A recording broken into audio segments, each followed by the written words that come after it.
Audio Jungle.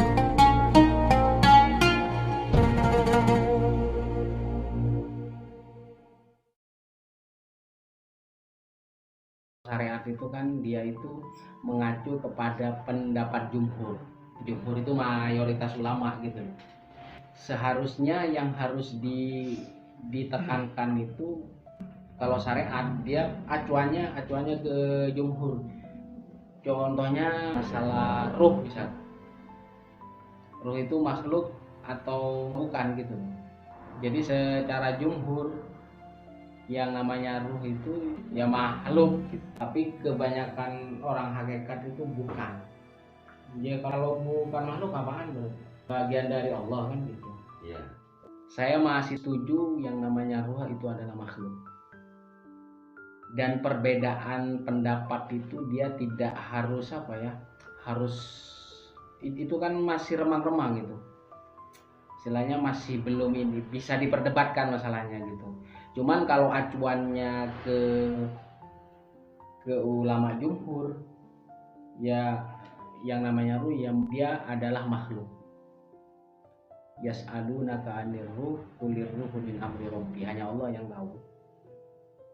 Kalau kita hanya bisa berpendapat atau mengikuti pendapat yang umum itu tentang ruh. Tapi buat apa diperdebatkan misalkan ruh antara dia makhluk atau bukan?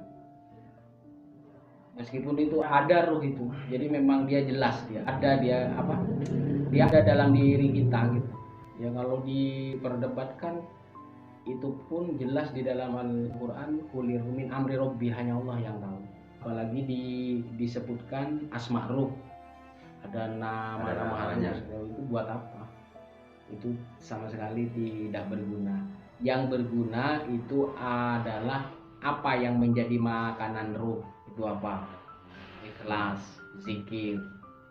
Jadi kita melakukan semua ibadah kita itu mantap di dalam hati. Itu adalah sandaran imanan wahtisaban. Jadi landasannya keyakinan dan mengharap-harap hanya kepada Allah saja.